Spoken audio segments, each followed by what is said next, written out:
तो अभी आजकल कुछ वीडियोस भी वायरल होती हैं, कुछ पता भी सुनने में भी आता है कि मेट्रो में कुछ हो गया। अगर कोई बच्चा बिगड़ रहा है उसका जिम्मेदार पेरेंट्स हैं। सबसे बड़ी डिटेक्टिव माँ होती है, वो पति पर भी नज़र रखती है, बच्चों पर भी नज़र रखती है। तो आर क्रिमिनल बॉर्न और मेड। सर्कमस्टेंस परमिट करते हैं लोगों को अच्छा या बुरा बनने। तो सर अगर मान लीजिए आपके सामने एक खूनी बैठा है, आप उससे इंटरोगेशन कर रहे हैं, चुप्पी कितना रोल प्ले करती है? साइलेंस को पढ़ना भी एक डिटेक्टिव की एक्सपर्टीज के ऊपर डिपेंड करता है। सर्विलेंस पे भी बच्चों को लगाया जाता है, बगिंग कर दी जाती है।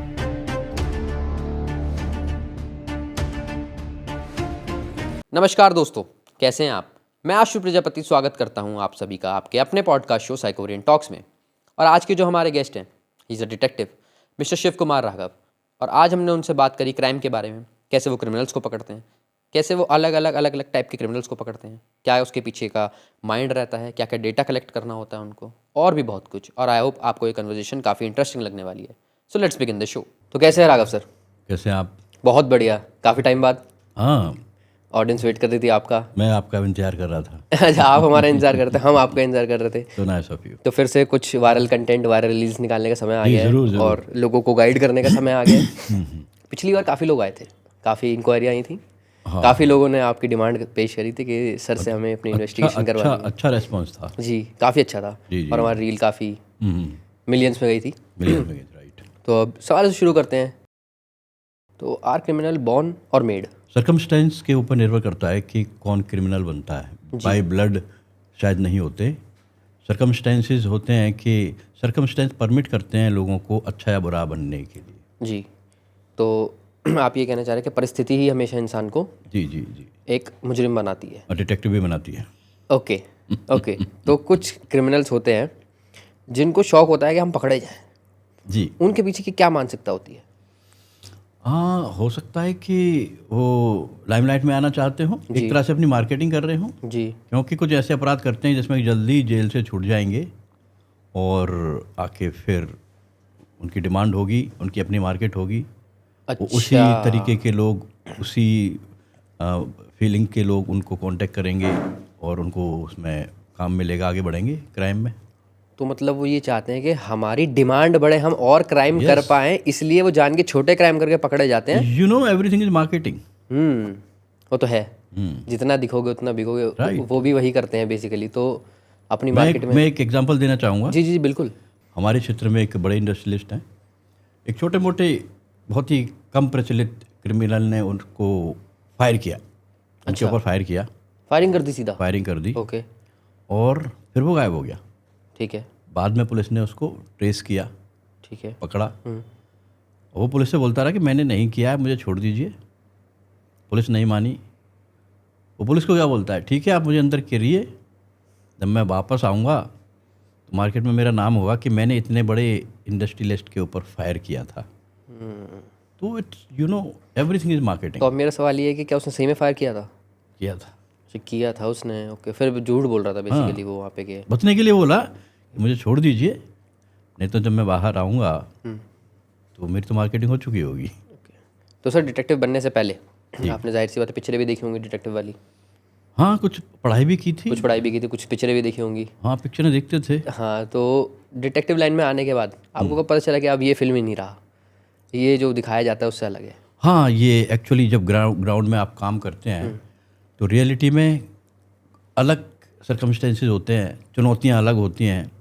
आप किस सर्कमस्टेंस में किस कदम पर कौन सा निर्णय लेंगे, ये आपका अनुभव और आपकी एक्सपर्टीज़ के ऊपर डिपेंड करता है। ओके, तो सर अगर मैं आपको बोलूँ कि आपके पास 60 सेकंड है और आपको एक केस सॉल्व करना है। Murder mystery. जी, आप एक कमरे के अंदर आते हैं, यहाँ एक मर्डर हो रखा है, क्राइम सीन है ये।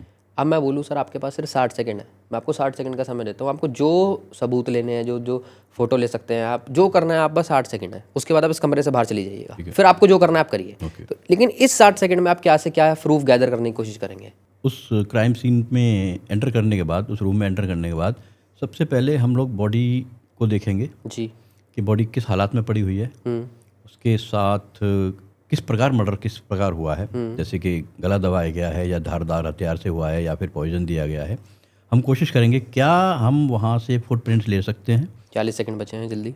और उसके बाद हम देखेंगे कि सोफे के ऊपर या फिर जो भी बेड होगा वहाँ से कुछ रेशे ले सकते हैं। उसके बाद हम लोग हर एंगल से फ़ोटो खींचेंगे कि कहीं कोई संदिग्ध वस्तु पड़ी हो जो कि हमारे सबूत के काम आ सके। ओके, और कुछ? और फिर इसको एलाबोरेट करेंगे।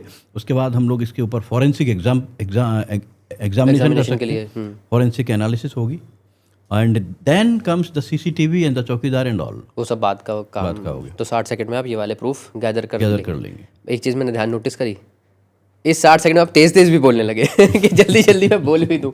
नहीं, वो तो फिर देखना पड़ता है ना कि इसके बाद ब्रेक लेना है। तो अब मेरा आपसे एक और सवाल ये है कि एक इंटरोगेशन करते हुए आप लॉजिक पे ज़्यादा चलते हैं या ह्यूमन साइकोलॉजी पे? जब कोई केस सामने आता है तो एक डिटेक्टिव ब्लैंक होता है। जब उसकी एनालिसिस करता है अपने अनुभव से, तो उसमें अपने लॉजिक अपने अनुभव से लगाता है और फिर वो एक ऐसा एक फार्मूला उसमें बनाएगा, एक मोडस ऑपरेंडी ऐसी फिक्स करेगा जिसमें कि उसका पैसा भी बचे जी। और जल्दी से जल्दी रिजल्ट भी दे। हम्म। एंड ये डिपेंड करता है एक डिटेक्टिव के उसके स्किल सेट नहीं, उसका नज़रिया कैसा है। हाँ। क्या लालची तो नहीं है? अच्छा। और अगर वो वाकई में केस के साथ न्याय करना चाहता है तो वो देखेगा कि ये जो इंसिडेंट हुआ है या जो हो रहा है वो क्यों हो रहा है, इसके पीछे क्या है। मैं बहुत सारे एग्जांपल दे सकता हूँ कि अगर कोई लड़की एक्स्ट्रा मैरिटल अफेयर कर रही है शादी के बाद, तो क्यों कर रही है? क्या लड़का इनकैपेबल है या फिर उसको शौक चढ़ा हुआ है, कोई पुरानी रिलेशन, शादी से पहले की रिलेशनशिप उसकी रिचार्ज हो गई है। इन दोनों में से कोई एक सिचुएशन होगी। ऐसी भी हो सकती है। और कोई इसको पुराना बॉयफ्रेंड, पुरानी रिलेशनशिप हो सकता है लड़के को ब्लैकमेल कर रही हो, लड़की को ब्लैकमेल कर रही हो। 3 सीन हो सकते हैं। हाँ, तो वो आदमी जो भी प्रोफेशनल है, डिटेक्टिव है, वो पूरा अपने अनुभव से अपने लॉजिक्स को अप्लाई करेगा, अपनी इंटेलेक्ट अप्लाई करेगा, अपनी एक्सपर्टीज अप्लाई करेगा, फिर एक ऐसा रास्ता देखेगा जो कि फिजिबल है और टाइम कंज्यूमिंग तो नहीं। ओके। क्योंकि उसको मिनिमम खर्चा करके जल्दी से जल्दी रिजल्ट देना है। ओके। तो सर अगर मान लीजिए आपके सामने एक खूनी बैठा है, आप उससे इंटरोगेशन कर रहे हैं, या एक सस्पेक्ट है उससे आप इंटरोगेशन कर रहे हैं, तो साइलेंस, चुप्पी कितना रोल प्ले करती है? साइलेंस को पढ़ना भी एक डिटेक्टिव की एक्सपर्टीज़ के ऊपर डिपेंड करता है। क्या वो उसको पढ़ पा रहा है, क्या ये क्रिमिनल है, किन हालातों में इसने ऐसा अपराध किया होगा, उसको रीड करने की कोशिश करेगा, उसको कॉन्फिडेंस में लेगा और सच्चाई निकालने की कोशिश करेगा। नहीं, मान लीजिए एक सस्पेक्ट है, आपको नहीं पता वो खूनी है या नहीं है, लेकिन वो चुप है, बोल ही नहीं रहा, कुछ किसी का जवाब ही नहीं दे रहा, तो आप उसको खूनी समझेंगे या आपको उसको मासूम जो समझेंगे? बड़े प्रोफेशनल्स होते हैं, चाहे सरकारी अधिकारी हो चाहे प्राइवेट डिटेक्टिव हो, उसकी अपनी एक एक्सपर्टीज होती है। वो इंसान को पढ़ने की। शब्दों के बीच में पढ़ लेता है, आँखों की पुतलियों के मूवमेंट से पढ़ लेता है कि ये सच बोल रहा है, झूठ बोल रहा है, इसने क्राइम किया है या नहीं किया है। जी। तो आपको 90% में मान के चलूँ, पता चली जाता है कि हाँ, कहीं ना कहीं तो थोड़ा बहुत इंसान मात खाएगा। मैं छोटा सा एग्जांपल आपको दूंगा। बिल्कुल जब सर, कोर्ट में examples जब को तो केस fairness जाता है, जज साहब केस पढ़ के समझ जाते हैं कि इसमें सच्चाई क्या है, लेकिन जज साहब वेट करते हैं कि सामने वाला कोई गवाह लाए, सबूत लाए, तो मैं केस के साथ न्याय करूं। अदरवाइज डिबेट्स के ऊपर केस चलते हैं फिर। तो सर इंस्टिंक्ट अपने जो होते हैं वो कितना इंपॉर्टेंट रोल प्ले करते हैं? क्या ऐसा तो नहीं होता कि आपने अपने इंस्टिंक्ट पे बिलीव किया कि मुझे लग रहा है ऐसा हो सकता है, पर वो खतरनाक भी हो सकता है कि आपने सोचा लेकिन वो ऐसा ना है? तो कभी ऐसा हो क्या वो डेंजरस हो गया आपके लिए? डिपेंड करता है केस के ऊपर। जब आप केस को नरेशन देते हैं, आप मुझे केस समझाते हैं, यानी कि क्लाइंट हमको केस डिस्कस करता है, कभी कभी क्या होता है कि आप डॉक्टर के पास जाते हैं, कुछ सिम्टम्स बताते हैं जी। और डॉक्टर सिम्टम्स को सुनने के बाद कंफ्यूज होता है, फिर वो टेस्ट के लिए भेजता है कि ये टेस्ट करा लीजिए, और टेस्ट के अकॉर्डिंगली वो आपका इलाज करता है। ओके। लेकिन जब आप केस में घुसते हैं तो आपको समझ में आता है कि ये चीज़ कैसे हुई होगी। फिर आप क्लाइंट से बात करते हैं कि ये ऐसा कैसे हुआ। अगर क्लाइंट अच्छे से आपको अपडेट कर सकता है तो ठीक है, अदरवाइज आपको इन्वेस्टिगेशन करने में डेप्थ में जाके मेहनत करनी पड़ेगी, तब आप केस को क्रैक कर पाएंगे। Okay okay. तो सर ऐसा कुछ है कि कोई झूठ आपने अक्सर सुना हो क्रिमिनल्स के मुंह से कि ये तो पता चल जाएगा कि हाँ ये झूठ ही बोल रहा है, कोई कॉमन सी चीज़? मोस्टली जो क्रिमिनल केसेस होते हैं ना, वो जो भी जनमानस है आपका, सोसाइटी है, वो सबसे पहले पुलिस के पास जाती है। जी। और पुलिस का रवैया कैसा होता है ये आप समझ सकते हैं और सुनते होंगे कि पुलिस ने केस के साथ न्याय नहीं किया। तो अक्सर ऐसा होता है कि सोसाइटी जब पुलिस से परेशान हो जाती है या फिर उन्हें मालूम है कि यहाँ से हमें for example pre matrimonial inquiry वो तो पुलिस का कोई रोल ही नहीं है उसमें। पुलिस कर सकती है कि भाई हमें इसके बारे में पता करना है, पुलिस वाले कर सकते हैं। लेकिन उनको मालूम है कि पुलिस वाले, एक धारणा है कि पुलिस वाला इसमें अच्छे से काम नहीं करेगा, okay. Then they comes to the private detective. और वो अपनी सोर्सेज से या फिर किसी पहचान वाले से जिसने कभी किसी डिटेक्टिव को हायर किया हो और उस डिटेक्टिव ने उसके साथ ईमानदारी से न्यायपूर्वक किसी केस का रिजल्ट दिया हो, ऐसे डिटेक्टिव को ढूंढ के उसके पास जाएंगे, क्योंकि एक भरोसा है, क्योंकि डिटेक्टिव का फ़र्ज़ है, उसकी ड्यूटी है कि इन्फॉर्मेशन उसी को देनी है जिसको चाहिए, तीसरे आदमी से शेयर नहीं करनी चाहिए। इसकी अपनी एथिक्स हैं, डिटेक्टिव का एक अपना धर्म होता है। तो जो भी चीज़ें क्लाइंट हमें बताएगा हम उसके ऊपर काम करते हैं, उसमें एडिशनल इन्फॉर्मेशन हमें क्लाइंट से चाहिए तो हम उससे लेते हैं और उस इन्फॉर्मेशन पे जाके डेप्थ में हम इंक्वायरी करते हैं। ओके। तो सर जैसा कि आपने प्री मैट्रिमोनी की बात करी, और मैट्रिमोनी से मुझे याद आया हमारी भी कंपनी साइकोरियन मैट्रिमोनियल शादियां करवाती हैं और उसमें डेफिनेटली प्री मैट्रिमोनियल इन्वेस्टिगेशन भी एक पार्ट है। तो सर प्री मैट्रिमोनियल इन्वेस्टिगेशन करते हुए आप क्या चीज़ें मद्देनज़र रखते हैं? मान लीजिए मैं आपके पास आता हूँ, तो सर ये लड़की है, इससे मैं शादी करने वाला हूँ, अभी हाँ नहीं करिए बट आप एक बार इसका बैकग्राउंड चेक करवा दीजिए। सबसे पहले तो हम क्लाइंट से बोलते हैं कि आप अपने क्वेरीज, अपने क्वेश्चंस, जो भी 5-7 क्वेश्चंस हैं उनको लिख के दीजिए। जी। उन क्वेश्चंस का हम लोग आंसर निकालेंगे। ओके। एडिशनल कुछ इन्फॉर्मेशन होगी वो आपके लिए बोनस का काम करेगी, ओके। क्योंकि हर एक डिटेक्टिव चाहेगा कि जो भी उसकी इन्फॉर्मेशन होगी उसके ऊपर ये दो परिवार सब अपने प्रणय सूत्र में बंधने वाले हैं, उसकी एक गलत इन्फॉर्मेशन ना दी जाए, उसकी एक गलत इन्फॉर्मेशन परिवार में डिस्टर्बेंस क्रिएट कर सकती है। अच्छा, इसलिए हमारे पास हम प्री मैट्रिमोनियल इंक्वायरी में डेप्थ में जाके काम करते हैं और सारी के सारी प्रूफ जो होते हैं वो सेल्फ एक्सप्लेनेटरी होते हैं और सबूतों के साथ देते हैं। ठीक है। इसमें क्या क्या पता करते हैं मैं आपको बताना मैं चाह वही रहा आपसे था। सवाल पूछने वाला हम था। जो पता करते हैं सबसे पहले जो भी आप एड्रेस देंगे जी। उसको वेरीफाई करते हैं कि ये एड्रेस एग्जिस्ट करता भी है कि नहीं, क्योंकि पहले कई बार ऐसा हुआ है कि लड़की वालों ने लड़के वालों ने ऐसा एड्रेस दिया है, बहुत ही हाई फाई सोसाइटी में बंगला है, और शादी के बाद में दहेज वहेज लिया, लड़की जब विदा होकर दोबारा मायके आई तो वहाँ से सारा सामान लेके वो गायब हो चुके थे। अच्छा। जी, ऐसे कुछ केसेस हमने किए हैं, हाँ। हमारा अपना एक्सपीरियंस है। ओके। तो इसमें सबसे पहले हम देखते हैं कि जो एड्रेस दिया जा रहा है लड़की का वो सही है कि गलत है, ओके। लड़के का या लड़की का, सब्जेक्ट का जो भी एड्रेस दिया जा रहा है वो सही है कि गलत है, एड्रेस रेंट पे है या ओनरशिप में है, कितने दिनों से रह रहे हैं, आस पड़ोस में कैसा उनका व्यवहार और सम्मान है, मान सम्मान है, कहीं कोई नेगेटिविटी तो नहीं। उसके बाद हम लोग नियरेस्ट पुलिस स्टेशन में जाके भी देखते हैं कि परिवार केस के तो नहीं किसी सदस्य पर कोई एफआईआर तो नहीं है, मुकदमा तो नहीं है। देन कम्स कि लड़का या लड़की जो भी है वो सरकारी नौकर हैं, बिजनेसमैन हैं, और वो करते भी हैं वो या नहीं करते? हाँ, जो दावा किया गया है वो वैसा ही है, उसमें कुछ जी। गलत तो नहीं। बिजनेस में है तो बिजनेस में पता करेंगे कैसी बिजनेस चल रही है। जी। देन कम्स के उनकी ईटिंग एंड ड्रिंकिंग हैबिट्स क्या है। ओके। देन कम्स के उनका डेली का मूवमेंट क्या है, कहीं कोई प्री मैट्रिमोनियल फ्रेंडशिप तो नहीं चल रही, फ्रेंडशिप सामान्य है कि या कुछ गहराई में दोस्ती चल रही है, कहीं पहले कोई शादी टूटी तो नहीं, और टूटी तो किस कारण से टूटी। देन कम्स अभी तक शादी क्यों नहीं हुई, अगर उम्र दराज है 27, 28, 32 उम्र है लड़का लड़की की, तो अब तक शादी क्यों नहीं बट हुई। आजकल तो कॉमन हो गया है 27-28।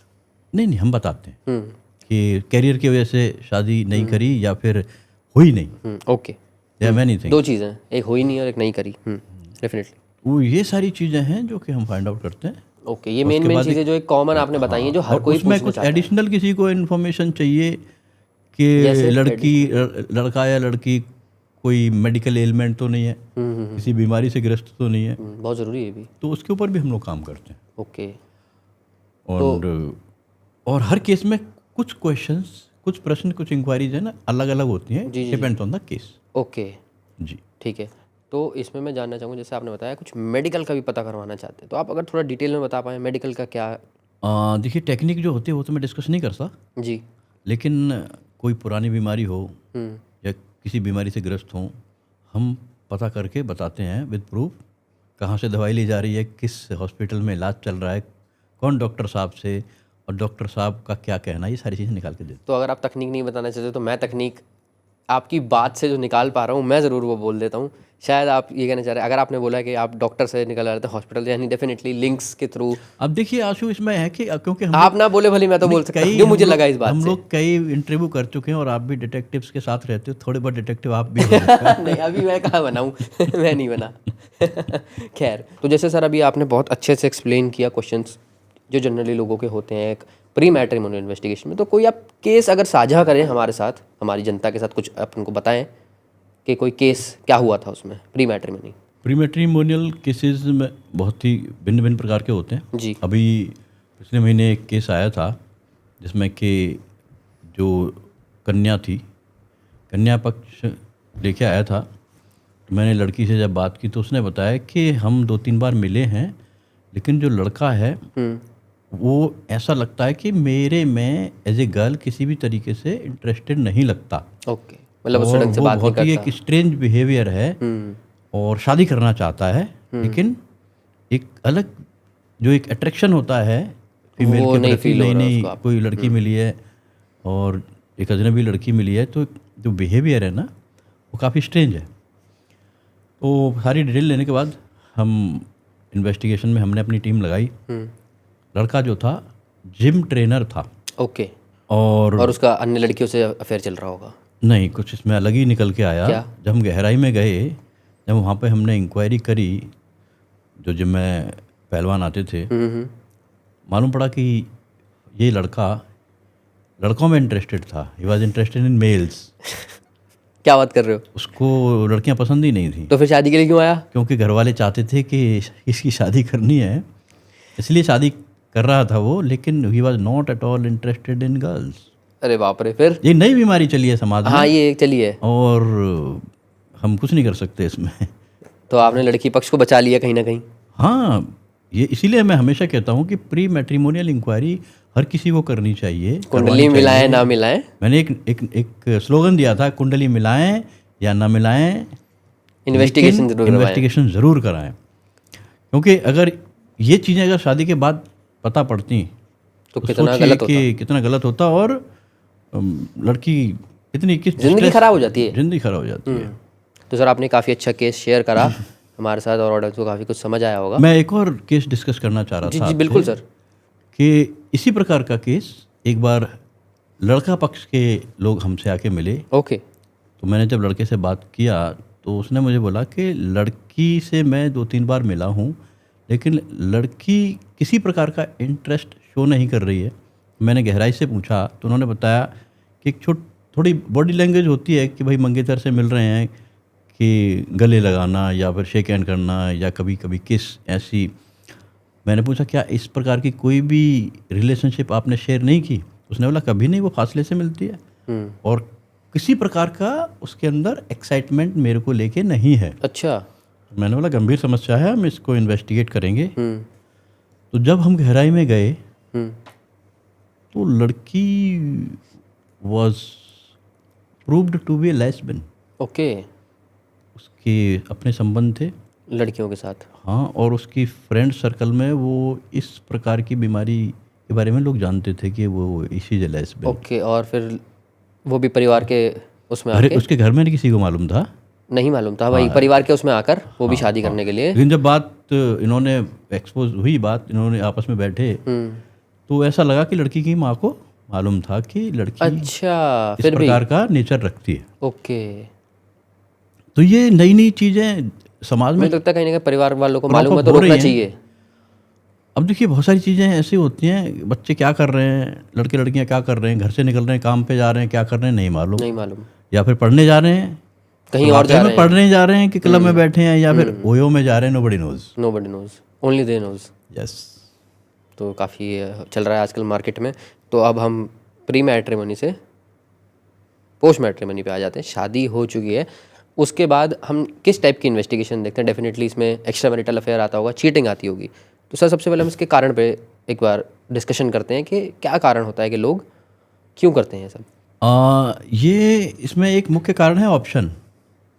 जब लड़का या लड़की को एक ऑप्शन मिलती है, और ऑप्शन क्यों मिली इसके पीछे भी बहुत सारे कारण हैं। क्या एक पक्ष दूसरे पक्ष से खुश नहीं है, उसकी ज़रूरतें पूरी नहीं हो रही, या मेंटल सिक्योरिटी नहीं है। तो इन सर्कमस्टेंसेस में एक ऑप्शन कहीं से क्रिएट होती है, एक ऑप्शन आती है जो उसको मेंटल सिक्योरिटी भी दे रही है और एक जिस्मानी सेटिस्फेक्शन ऐसे भी अगर उसको प्राप्त हो रहा है, या कोई पर्सन किसी से शादीशुदा लड़का या लड़की किसी से मिलते हैं और उसको लगता है कि इस रिलेशनशिप में ज़्यादा सिक्योर्ड हूँ एंड सेटिस्फाइड हूँ, देन दैट रिलेशनशिप आगे बढ़ जाती है, फिर वो रिश्ता आगे बढ़ता है। और कुछ लोग जो बहुत ही शातिर होते हैं, चीज़ को मैनेज कर लेते हैं, एक्स्ट्रा मैरिटल रिलेशनशिप को अच्छे से मैनेज कर लेते हैं, किसी को पता नहीं पड़ती। ओके। लेकिन जैसा कि बुजुर्ग कह गए हैं, इश्क और मुश्क, इश्क हो चाहे मूछें हो, छुपाई नहीं छुपती। कहीं ना कहीं एक गलती होती है और एक्स्ट्रा पकड़े मैरिटल जाते हैं। अफेयर एक्सपोज हो जाता है। जैसा कि मैंने कहा, ऑप्शन। जब आपके पास ऑप्शन है तो आप उसको ट्राई करते हैं। जब आपको ट्राई करने में ऐसा महसूस होता है कि this is more comfortable and satisfying, तो आदमी उसको कैरी फॉरवर्ड करता है। This is a natural instinct. तो ये काफ़ी अच्छी स्टेटमेंट थी सर, और काफ़ी आई ओपनिंग है लोगों के Narration लिए अच्छी कि हाँ, नरेशन इसका काफ़ी नहीं, एक्चुअली में ऑप्शन ही ना हो तो कोई क्यों करे, बट ऑप्शन आजकल शायद इतने ज़्यादा हैं और शादी के बाद भी लोगों के पास इतने सारे ऑप्शन रहते हैं और लोग रखते हैं। पॉइंट ये कि लोग रखते हैं। फॉर एग्जाम्पल, अगर आपके पास जॉब्स की बेटर ऑप्शन है तो आप तो डेफिनेटली हम एक नज़र उधर भी रखेंगे कि हाँ, राइट क्या पता यहाँ से कब छोड़ना पड़ जाए और मैं राइट राइट राइट। वहाँ चला जाऊँ। खाने की ऑप्शन होती है, हाँ, खाने का ऑप्शन, गाड़ी लेने की ऑप्शन होती अगर किसी पे गाड़ी का ऑप्शन ही ना हो या कोई रखना ही नहीं, जैसे जॉब है, मान लीजिए कोई चाहता नहीं मैं इस कंपनी के लिए ही काम करना चाहता हूँ, मैं दूसरी कंपनी में जाना नहीं चाहता, तो उस पर ऑप्शन होगा भी तो वो रखेगा है। नहीं। हाँ, डेडिकेशन। वही वही वही दैट इज, तो डेडिकेशन वो एक रिलेशनशिप में भी आनी चाहिए कहीं ना कहीं, लोगों के संबंधों में भी। तो कोई ऐसे ही आप केस साझा करना चाहें एक्स्ट्रा मैरिटल अफेयर का, चीटिंग का, बहुत सारे केसेस हैं। कोई एक? अभी अगस्त में एक इन्वेस्टिगेशन की थी, ओके, काफ़ी रिसेंट लग रहा है। कि जो लड़का था वो हमारे पास आया। ओके। अच्छा बिजनेसमैन था सोसाइटी का। कि उसने जो बताया कि उसकी वाइफ कहीं और दोस्ती रख रही है या कोई एक रिलेशनशिप मेंटेन कर रही है, उसे शक था, या कहीं उसकी दोस्ती चल रही है, मुझे शक है लेकिन मेरे पास कोई प्रूफ नहीं है, ऐसा उन्होंने मेरे को बताया। तो मैंने बोला ठीक है, हम शक दूर कर देंगे। उसने यहाँ तक कहा कि हो सकता है मेरा शक हो, आप मेरा शक दूर करिए, और यदि कुछ ऐसी रिलेशनशिप है और हकीकत है तो वो भी उसके बताइए। प्रूफ मुझे दीजिए। बिल्कुल। तो हम उसकी बात समझ गए, because he was a gentleman. Okay. हमने इन्वेस्टिगेशन की। सबसे पहले हमने घर पे सर्वेलेंस लगाई, करीब 10 दिन तक हमें कुछ नहीं मिला। देन हमने उनकी कार में ट्रैकर लगाया जी। उसके बाद कुछ चीज़ें निकली और हमने देखा कि लड़की जाती थी, अच्छे होटल में जाती थी, वहाँ पे किसी से मिलती थी और 2-4 घंटे रुक के आ जाती थी। ओके। ये जो लड़का था अपने ऑफिस में काम करता था, कभी कभी इसको outdoor and out station travel करना पड़ता था, असाइनमेंट पर भी जाना पड़ता था। हमने प्रूफ्स जो भी थे इकट्ठे करके हमने दिए। कोई प्रूफ इंटीमेट वाला हमने नहीं दिया क्योंकि उसकी पॉसिबिलिटी नहीं थी। हमने उनकी मूवमेंट, उनकी बॉडी लैंग्वेज जो भी थी वो सब कुछ निकाल के दी। एक दिन ऐसा भी आया कि लड़का आउट स्टेशन था, तो ये उनकी जो एक्स्ट्रा मैरिटल, लड़की की जो एक्स्ट्रा मैरिटल फ्रेंडशिप थी, ये घर पे आए, करीब 2 घंटे रुके। अच्छा। अंदर हम नहीं जा सकते थे, डेफिनेटली सिक्योरिटी रीजंस। हमने सारे प्रूफ दिए। उसके बाद ये लोग बैठे होंगे और उन्होंने कोई सिटिंग रखी। उसके बाद फिर से लड़के ने हमसे मिलना चाहा। उसका निचोड़ ये निकला कि हमारा क्लाइंट लड़का था वो बिजनेस में ज़्यादा बिजी था। ओके। वाइफ को टाइम नहीं दे पा रहा था। तो नई नई शादी टाइम थी, ले रही थी। नई शादी थी, ओके। टाइम नहीं दे पा रहा था। उसकी वजह से लड़की की कोई पुरानी रिलेशनशिप रिचार्ज हो गई थी, उससे मिलती थी। तो सर आजकल के ज़माने में तो मुझे लगता है कि कोई लड़का या लड़की ढूंढना जिनका कोई पास्ट रिलेशन ना हो काफ़ी मुश्किल है, और ऐसा सीन वो ना करें ही। नहीं नहीं, ऐसा नहीं है। अच्छे लोग समाज में हैं, अच्छे परिवार समाज में हैं, संस्कारी परिवार हैं समाज में, कि जिसका कि प्री मैट्रिमोनियल रिलेशनशिप के बारे में कल्पना भी नहीं कर सकते। ऐसे संबंध, ऐसी लड़कियां आपको मिल जाएंगी। और अगर आपके घर में कोई कन्या है, बालिका है, उसके लिए अच्छे लड़के मिल जाएंगे। जस्ट आपको दिखाई दे रहा है ये मुट्ठी भर लोग हैं अच्छा, जो कि प्री मैट्रिमोनियल और एक्स्ट्रा मैरिटल एक्सपेरिमेंट्स करते रहते हैं। हाँ वैसे जो लेकिन अच्छे समाज हैं। में अच्छे संस्कारी लोग की जो तादाद है वो ज़्यादा है। ओके, एज ए डिटेक्टिव मैं आपको बता रहा हूँ। तो सर जैसे कि आपने बताया कुछ हैंडफुल ऑफ लोग हैं जो ऐसे गलत काम कर रहे होते हैं। तो अभी आजकल कुछ वीडियोस भी वायरल होती हैं, कुछ पता भी सुनने में भी आता है कि मेट्रो में कुछ हो गया, जैसे कि अभी हमने देखा रिसेंटली मेट्रो का केस हुआ है अच्छा, वो। आप गाजियाबाद मेरठ रूट जी जी के जी वही जो- वाला, जी जी जी, वहाँ पे जो हमने देखा किसी- विजुअल जो प्राप्त हुए। एजुकेशनल इंस्टीट्यूट के स्टूडेंट्स हैं यस वो। यस यस, तो उस पर आप क्या कहना चाहेंगे? देखिए, इसमें जो हमारा अनुभव है, हमारी ये जो सोसाइटी की जो एनालिसिस है वो ये कहती है, अगर कोई बच्चा बिगड़ रहा है उसका जिम्मेदार पेरेंट्स हैं। आप बच्चे को पढ़ने भेज रहे हो, कोटा भेज रहे हो, या फिर साउथ में भेज रहे हो, विदेश में भेज रहे हो, लेकिन वहाँ पे आपका बच्चा क्या कर रहा है, उसका फ्रेंड सर्कल कैसा है, आपको कुछ नहीं पता। वो वहाँ पे कितना सुरक्षित है। आप यकीन कर सकते हैं कि हमारा बहन या बेटी बाहर पढ़ने जा रही है, जा रहा है, जी और उसका वहाँ पे कोई रिलेशनशिप नहीं हो, लेकिन ऐसे बहुत से स्टूडेंट्स हैं, अधिकतर स्टूडेंट्स ऐसे हैं कि वो बाहर पढ़ भी रहे हैं और वो किसी प्रकार की गतिविधि में भी। इंटीमेट फ्रेंडशिप से बहुत दूर हैं वो लोग। ओके। ऐसे परिवार ज़्यादा हैं। परिवार में किस तरह का पालन पोषण है, कैसे संस्कार आपने बच्चों को दिए हैं, आपने अपने बच्चों को कितना मजबूत बनाया है आध्यात्मिक तौर पर, और फिजिकली आपने कितना, मेंटली कितना स्ट्रांग बच्चे को बनाया है, हर चीज़ एक विद्यालय में या फिर एक यूनिवर्सिटी में नहीं नहीं मिलती। बताई जाती। ये सारी चीज़ें तो घर से पारिवारिक परिवार मैटर करता है। बिल्कुल। इसके जिम्मेदार पेरेंट्स हैं कि आपके बच्चे आगे जा रहे हैं, आगे बढ़ रहे हैं, ऊंचाइयों पे पहुंच रहे हैं, या फिर ऐसी कुछ घटिया रील या ऐसी समाज में, मेट्रो में, बस में ऐसी हरकतें कर रहे हैं किसी फ्रेंड्स के साथ में। ये इसकी जड़ में आप जाएंगे तो परिवार ही जिम्मेदार निकलेगा। ओके। और ये चीज़ें समाज में बढ़ रही हैं, और इन चीज़ों को रोकने का अभी कोई सरकार के पास तंत्र नहीं है। नहीं सर, सरकार को तो हम नहीं ब्लेम कर सकते इस चीज़ के लिए। सरकार को इसलिए ब्लेम कर सकते हैं कि आप बहुत से देशों में जाइए, आप यूएई में नहीं कर सकते। सर अरे वहाँ तो कानून ही इतने वो हैं कि आदमी सोचेगा 100 बार कुछ करने से पहले। हमारे में भी आ सकते हैं ऐसी बातें, कानून तो इसमें लगाए जा समाज सकते को हैं। अपनी जिम्मेदारियां समझनी पड़ेंगी कि अगर इस प्रकार का कोई बच्चा कर रहा है तो उसको अपने बच्चे की तरह उसको ट्रीट करें, उसको पकड़ें, उसको रोकें और समझाएं कि जो करना है अपने घर में जाके करो, कहीं और जाइए। पब्लिकली इस प्रकार की हरकतें दूसरों की मानसिकता को भी संक्रमित करती हैं और उनको एक आइडिया लॉन्च करती हैं कि देखो ये भी एक जीवन की शैली है, ऐसे भी जीना चाहिए। कर सकते हैं सब भी। ये जानवरों वाला व्यवहार जो समाज में चल रहा है, धीरे धीरे बढ़ रहा है, ये गलत है। गलत है बिल्कुल। इसके ऊपर मेरे ख्याल से सरकार को सख्त कानून बनानी चाहिए। इस प्रकार की इंटीमेट हरकतें कहीं पे दिखाई तो पकड़े नहीं गए। देनी चाहिए। तो अपन वही डर रहेगा इंसान में, तो वो there करने has से to be पहले 2 बार some सोचेगा। डिटरेंट कुछ बनाना पड़ेगा। जी ओके। तो सर जैसे कुछ लोग होते हैं पेरेंट्स, जितनी मैंने भी और लोगों से बात की, मुझे पता चला कि सर्वेलेंस पे भी बच्चों को लगाया जाता है, बगिंग कर दी जाती है उनकी गाड़ियों की, और वरना घर में ही कुछ टूल्स ऐसे लगाए जाते हैं जिससे उन पे कांस्टेंट सर्वेलेंस रहे।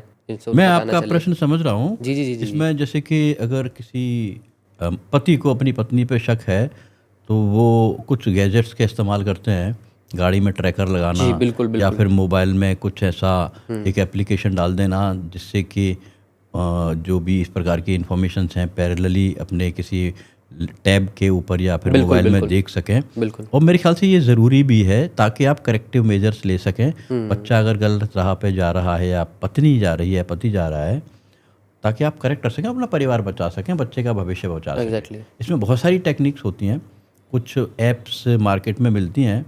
अगर यदि आप उसको बच्चे के मोबाइल में डाल देते हैं तो वो किसी साइट्स पे जा रहा है आपको सब पता चलेगा। और कैसी पिक्चरें अपलोड हो रही हैं। सबसे बड़ी बात, कहीं कोई गलत लड़का या लड़की से बात तो नहीं कर रहे, वो उसको बरगला तो गलत नहीं रहा, संगत, मिसगाइड तो बिल्कुल, नहीं कर रहा, ल्यूर करने की कोशिश तो नहीं कर रहा, उसके भविष्य के साथ खिलवाड़ तो नहीं कर रहा, या रफ लैंग्वेज में कहो लड़का लड़की को पटाने की कोशिश तो नहीं कर रहा। तो ये चीज़ें अगर समय से आप पकड़ पाएंगे तो बच्चे के भविष्य को संवार पाएंगे। कभी कभी ऐसा भी होता है कि टीनेजर्स, अभी मेरे पास एक उदाहरण आया, बिल्कुल सर, साझा कीजिए। 15 साल की लड़की अपने ही किसी रिश्तेदार के साथ कहीं चली गई है। क्या? जी हाँ। कितने साल का था वो रिश्तेदार? अब मैं बता दूं कि जो फैमिली थी, जो मिस्टर गुप्ता थे, जी। उनका साड़ू था, ओके। और यंगस्टर जो लड़की थी 15 साल की। वो 15 साल की थी। जी। और उन्होंने मुझे ही फ़ोन किया कि राघव साहब, हमारी बेटी सीमा 3-4 घंटे से गायब है, जी। इतनी देर कभी गायब नहीं हुई, जी। और जहाँ पे भी हो सकती थी हमने वहाँ पे पता किया, वहाँ पर नहीं है, उन लोगों के साथ और ये नहीं साड़ू था। साहब की उम्र कितनी रही होगी तकरीबन? ही वॉज अप्रोक्सीमेटली 25, ओके, 25 और 15, ठीक है। और उसका एक बच्चा भी था लड़के का। पॉक्सो लगेगा। और अब पुलिस कार्रवाई कर रही है। उन्होंने बीच में मुझे अपडेट दिया नहीं, क्योंकि पुलिस की सपोर्ट ले रहे थे, तो मैंने उसमें ज़्यादा इंटरेस्ट दिखाया नहीं। अच्छा। तो ऐसी चीज़ें हो रही हैं। 15 साल की लड़की, 25 साल, तो वही बरगला दिया। तो जो टीनेजर बच्चे हैं वो अगर गलत दिशा में जा रहे हैं तो उन्हें कैसे पकड़ा जाए, उनको कैसे रोका जाए? आपका मतलब है कि अगर कोई छोटा बच्चा जी, प्री मैट्रिमोनियल अर्ली रिलेशनशिप में कहीं बिल्कुल बिल्कुल। जाने के पड़ाव पर है, या फिर ऐसी भागना स्थिति चाह है रहा है, कुछ उसके दिमाग में या- गलत फितूर है। या उसकी कहीं पर प्रीमेच्योर रिलेशनशिप जी बिल्कुल। प्रीमेच्योर रिलेशनशिप कहीं आगे बढ़ तो नहीं रही है। देखिए, अगर एक समझदार कपल है, समझदार पेरेंट्स हैं, अगर वो किसी प्रकार की डेवलपमेंट अगर किसी बच्चे में हो रही है, लड़के में या लड़की में, बच्चे में या बच्ची में, ओके। अगर उसको रीड नहीं कर पाते, this is a parental failure. क्योंकि मैं यकीन के साथ कह सकता हूँ कि अगर किसी बच्ची को पहली बार कोई किस करेगा किसी एंटी सोशल विचार के साथ में, तो लड़की के जीवन में एक बहुत बड़ा एक दुर्घटना है ये। और लड़की की आचार विचार, भाव, बॉडी लैंग्वेज, चाल ढाल से अगर माँ नहीं पकड़ पाती है तो वो माँ का और पिता का फेलियर है। हो सकता है पिता बिजी हो, माँ एक्चुअली मैं आशु आपको एक चीज़ बताऊंगा, जी। सबसे बड़ी डिटेक्टिव माँ होती है। वो पति पर भी नज़र रखती है और बच्चों पर भी नज़र रखती है। और अगर कोई बच्चा गलत दिशा में जा रहा है या उसके साथ कुछ गलत हरकत हुई है, छोटे बच्चे के साथ या छोटी बच्ची के साथ, और बहुत ही मासूम बच्चा है जो कि इन चीज़ों को बिल्कुल नहीं समझ पाता, आप उसकी बॉडी को डेली एक प्रकार का एग्जामिनेशन होना चाहिए, जैसे क्रेसेज में डाल देते हैं, या स्कूल में जा रहा है बच्चा, बहुत सारे केसेस देखे हैं आप बिल्कुल बिल्कुल। कि ड्राइवर ने कुछ गलत हरकत कर दी या किसी ने कुछ गलत हरकत कर दी। तो बच्चों के ऊपर निगरानी रखना फिजिकली एंड उनके बॉडी लैंग्वेज, सबसे बड़ी चीज़ है बॉडी लैंग्वेज। मैं पकड़ सकता हूँ, बॉडी लैंग्वेज। मैं एक उदाहरण दे सकता हूँ। बताइए सर। मेरे फ्रेंड सर्कल में जी। किसी की बच्ची थी, बहुत अच्छे से मिलती थी, काफ़ी इनोसेंटली मिलती थी, अंकल अंकल करके बात करती थी, बहुत सारी चीज़ें, बहुत सारे प्रश्न होते थे, बहुत सारे उसको बताने के लिए मेरे पास होता था। क्यूरियोसिटी। मैं अंकल को ये बात बताऊंगी, ये पूछूंगी, आप डिटेक्टिव हैं, कैसे काम करते हैं। एक बार जब मैं घर पे गया तो उसके रंग ढंग बदले हुए थे, उसका पूरा व्यवहार बदला हुआ था। ओके। तो एज ए डिटेक्टिव जब मैंने उसको थोड़ा सा ऑब्जर्व किया, वहाँ पे 1-2 घंटे बैठा था मैंने तो रीड कर लिया था उसको कि she is not a virgin now. Okay. मैंने अंदर से बोला। बाद में मालूम पड़ा कि उसकी माँ ने ही मेरे से फिर मदद ली कि भैया जाके चेक करो, लगता है इसकी कहीं दोस्ती चल रही है। उसने सिर्फ ये रीड किया कि बच्ची जो है लगातार फ़ोन पे बात कर रही है, किससे बात कर रही है, बोलते किसी से बात नहीं कर रही, वो काफ़ी चेंजेस है। मैं अंदर ही अंदर बोला, मन में बोला कि आप रीड करने में तो काफ़ी लेट हो चुके हो, मैं तो काफ़ी दिन पहले ही रीड कर चुका था। लेकिन आप किसी से बोल नहीं सकते ना कि भाई साहब आपकी लड़की, मतलब ही नहीं है। पड़ेगा वो। तो सर यहीं पे हमारे सवालों का अंत होता है और काफ़ी इंटरेस्टिंग पॉडकास्ट रहा हमारा। एक बार आप जाते जाते ऑडियंस को बता दीजिए आपको संपर्क कैसे करें, आपसे बात कैसे कर सकते हैं वो। देखिए, डिटेक्टिव राघव का संपर्क सूत्र है 9650058503। जी। 24 आवर्स मैं इस पर अवेलेबल रहता हूँ। वो इसलिए कि मेरे किसी परिचित को किसी प्रकार की समस्या हो, बिल्कुल। मेरे जो एस्टेब्लिश्ड क्लाइंट्स हैं पिछले 25 साल में, किसी को भी या उनके किसी जानकार को अगर किसी प्रकार की कोई समस्या हो, रिक्वायरमेंट हो, एनी टाइम मुझे मैसेज कर सकता है, एनी टाइम मुझे कॉल कर सकता okay sir, so thank you for coming to the podcast, और आपसे बात है। करके थैंक यू अच्छा सो लगा और मच, ऑडियंस को भी थैंक यू सो मच, काफ़ी कुछ सीखने को मिला होगा। Thank you sir. Thank you.